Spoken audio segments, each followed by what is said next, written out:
Hello everyone, I am Vandana Pandey. Welcome back to my channel Vandana Pandey. कैसे हैं आप सभी? आई होप आप लोग स्वस्थ होंगे, मस्त होंगे। आज इस वीडियो में हम एक बहुत महत्वपूर्ण जानकारी एक दूसरे आपसे साझा करने वाले हैं और हो सकता है कि इसके बारे में आपको मालूम भी हो और ना भी मालूम हो। अभी जो टाइम चल रहा है, ये वर्ग 2 की जो चयन परीक्षा संचालित होने जा रही है 20 अप्रैल से, तो उसके संबंध में कुछ बात करने वाले हैं हम। क्या आपको ये मालूम है कि वर्ग 2 की जो चयन परीक्षा होने वाली है उसमें पद कितने हैं? उसमें पद हैं 10,758 पद हैं। क्या आपको ये मालूम है कि इसमें आपके विषय के पद कितने हैं? पता है क्या? यदि नहीं पता है तो आप जान लें कि इसमें 7,929 पद जो हैं वो आपके विषय के पद हैं। अब ये बताइए कि ये जो परीक्षा होने जा रही है, क्या इसमें बैठने वाले अभ्यर्थी ये नहीं जान रहे हैं कि हमारे साथ में गवर्नमेंट कितना बड़ा छलावा कर रही है? इस परीक्षा में इतना कहा जाए भीषण टक्कर, जिसको कहते हैं कि इतना कंपटीशन है। देखिए, मैं किसी को डरा नहीं रही हूँ, ना मैं डिमोटिवेट कर रही हूँ। मेरा तो निवेदन है कि यदि आप पढ़ रहे हैं, यदि आपका मोटिव ही वर्ग 2 था, तो आप बिल्कुल जान झोंक दें, एड़ी चोटी का जोर लगा दें उसमें, और ईश्वर करे कि आप उसमें सफल हों। हमारी शुभकामनाएं आपके साथ हैं कि आप जरूर उसमें सफलता प्राप्त करें। लेकिन इसमें जो आज हम विश्लेषण करने वाले हैं, तो इसमें जो कंपटीशन होने वाला है वो 3 लोगों के बीच होने वाला है। पहले की जो यदि बात करेंगे तो देखिए, इसमें वो कैंडिडेट बैठ रहे हैं बिल्कुल फ्रेश, जो अभी तक इंतजार में थे, जो अभी तक एग्जाम में शायद बैठे ही नहीं हैं। उन्होंने अभी वर्ग 2 की जो पात्रता परीक्षा वो फर्स्ट टाइम जो उन्होंने दिया होगा। ठीक है, तो ऐसे कैंडिडेट जो अभी फ्रेश तैयारी कर रहे थे वर्ग 2 की, वो बैठेंगे। दूसरी बात, उसी में प्लस फर्स्ट वाले में कौन से इंक्लूड रहेंगे? जो 2018 में जिन्होंने पात्रता परीक्षा दी थी, वो अब क्या करेंगे? वो भी चयन परीक्षा में शामिल हो रहे हैं। ठीक है, तो इनको हम फ्रेश ही, चलो ठीक है, फ्रेश मान लेते हैं कि ये फर्स्ट कैंडिडेट हो गए। अब दूसरे कैंडिडेट ऐसे कैंडिडेट हो गए जो 2023 की जो परीक्षा हुई है वर्ग 1 की, उसमें वो पात्रता परीक्षा ही क्वालिफाइड नहीं कर पाए किसी कारणवश, या फिर अच्छी तैयारी या फिर कोई भी समस्या हो सकती है। उसकी वजह से जब वो वर्ग 1 की पात्रता परीक्षा नहीं निकल पाए, तो उनका अब क्या है, मेन फोकस किस में है? वर्ग 2 पे। तो वो भी अभी इतने दिनों से तैयारी करते रहे होंगे। ठीक है, तो सेकंड कॉम्पिटिटर हो गए। फर्स्ट कॉम्पिटिटर फ्रेश वाले, सेकंड कॉम्पिटिटर कौन से? जो पात्रता परीक्षा ही वर्ग 1 की नहीं निकाल पाए।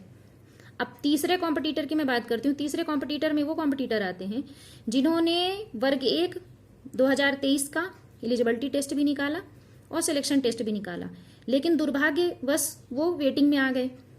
अब उनको कहीं ना कहीं खुद पर भरोसा नहीं है, ना ही सरकार पे भरोसा है कि हमारा होगा कि नहीं होगा। तो वो लोग भी अपने भाग्य आजमाने के लिए सोचते हैं कि ठीक है, अब किस्मत आजमा लेते हैं, शायद इसमें साथ दे दें। तो ये बताइए, मेरा निवेदन है कि जो इसमें भरसक प्रयास अभी तक कर रहा था, जो बिल्कुल कहा जाए एकदम डिवोटेड पर्सन था वर्ग 2 के लिए, उनकी तो बहुत बढ़िया तैयारी चल रही है। लेकिन ये जो हो सकता है वाले जो हैं, हो सकता है, देखते हैं। तो इतना जब कंपटीशन है, पद इतने कम हैं, तो समझ लीजिए कि आपको किस तरह की पढ़ाई की जरूरत है। आपको हार्ड वर्क नहीं, आपको स्मार्ट वर्क चाहिए, क्योंकि आपके पास टाइम बहुत कम है। तो मेरी तो शुभकामनाएं हैं कि आप प्रयास करें, और हो सकता है कि आप 10-12 दिन की पढ़ाई में आपका हो जाए, तो बहुत बढ़िया, बहुत अच्छी बात है। लेकिन अब सबसे टॉपिक वाली बात करते हैं कि वर्ग 2 में जो अभ्यर्थी बैठ रहे हैं, क्या उन्हें नहीं पता कि हमारे साथ आगे चल के क्या होने वाला? उन्हें बहुत अच्छे से पता है कि जिस हाल में 2023 के वेटिंग शिक्षक गुजर रहे हैं, अभी हमें भी उसी हाल में गुजरना है। तो इन्होंने सोच रखा है कि अभी हमारे पास फर्स्ट चैलेंज कौन सा है? वर्ग 2 का एग्जाम निकालना अच्छे नंबर से। पद तो इन्हें मालूम है कि कितने अच्छे पद दिए गए हैं। ठीक है, गायन वाद्य और नृत्य वगैरह को दे दिया गया है, बाकी पद जो बचे हुए हैं, तो इन्हें तो ये पता है। तो देखिए, ये अब 2 महीने बाद जब एग्जाम हो जाएंगे, तो 2 महीने बाद कहाँ उतरने वाले हैं? उन्हीं सड़कों पे उतरने वाले हैं जहां अभी आप घूम घूम के अपना हक मांग रहे थे। उन्हीं सड़कों पे ये भी उतरने वाले हैं पद वृद्धि के लिए। तो ये बताइए, बस इतना सा मेरा क्वेश्चन है आपसे कि जो वेटिंग शिक्षक जो अभी तक लगे हुए थे और चुपचाप बैठ गए हैं, ये सोचते हैं कि हो सकता है हमारा हो जाए, तो इतने कंपटीशन में सत्ता वालों की कहीं गुंजाइश है क्या?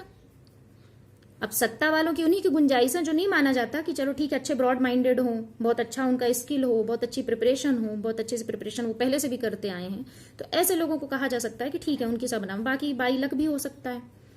लेकिन ये बताइए कि जब वर्ग 2 वाले भी अभी 2 महीने बाद, ये तो आप लिख के ले लेना, उन्हें भी सड़कों पे उतरना है, वो भी विरोध प्रदर्शन करेंगे, क्योंकि उन्हें भी मालूम है कि अभी फर्स्ट चैलेंज हमारा कौन सा, एग्जाम देना, और सेकंड चैलेंज है हमारे लिए पद मांगना, तो वो भी रोड पे उतरेंगे। जब वो भी सड़कों पे आ जाएंगे तो क्या आपका मैटर पद वृद्धि का और वर्ग 2 के जो आएंगे अभी कैंडिडेट्स, क्या दोनों का पद मिक्स नहीं हो जाएगा? गवर्नमेंट को क्यों कंफ्यूजन में डाल रहे हो भाई? तो मेरा बस इतना सा निवेदन है कि जब 2 महीने बाद यही सारी चीजें होने वाली हैं, तो आप इस तरह से शांत ना हो। जब आप ये कि मन में ये है कि ठीक है हमने फॉर्म भर दिया है और बैठते हैं उसमें, देखते हैं क्या होता है, तो ये देखते हैं नहीं, आप 2 नाव में पांव मत रखिए।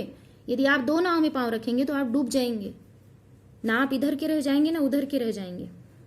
यदि आप अभी तक तैयारी नहीं कर रहे थे वर्ग 2 की, या फिर आपकी तैयारी बेहतर नहीं है, तो यदि आप ये सोच रहे हैं कि हो सकता है, ठीक है, तो आप अपना अभी तो मेन ये देखिए कि भाई किस में आप खरे उतरे हैं। तो खरे तो आप उतरे हैं वर्ग 1 में ना, वेटिंग में आप किस में आए हैं? वर्ग 2 में तो इतना कंपटीशन है कि कुछ कहा ही नहीं जा सकता। हमारा भरसक प्रयास ही, हमारा जो आग में झोंकने का प्रयास ही हमें सफल बना सकता है। तो आप लोग पढ़िए, ठीक है, अच्छी बात है, भगवान आपको सफल बनाए। और लेकिन अभी हमें संगठित होने की जरूरत है। जो हम फेस कर चुके हैं, जिसमें हम सफल हो चुके हैं, उसे पाने की जरूरत है। तो आप संगठित होइए, प्रयास करिए। अभी रीवा का जो प्लान होने वाला है 13 तारीख को, उसमें शामिल होना है। इसके बाद में जो भोपाल का प्लान बनेगा उसमें भी हमें जल्द से जल्द शामिल होना है, ताकि हम शीघ्र अतिशीघ्र सफल हो पाए इस चीज में। तो आपसे मेरा निवेदन है कि एक साथ रहें, एकजुट रहें, संगठित रहें। आपने इतना बहुमूल्य समय दिया इस वीडियो को देखने में, बहुत बहुत धन्यवाद। आपको यदि मेरी जानकारी आपको मोटिवेटेड लगती हो, या फिर आपको कोई अच्छी जानकारी मेरी वीडियो के माध्यम से मिलती हो, तो आप इसे लाइक करें, शेयर करें, सब्सक्राइब करें, ताकि आगे से जो भी मैं वीडियो डालूं तो आपको सबसे पहले प्राप्त हो। बहुत बहुत धन्यवाद। Thank you for watching.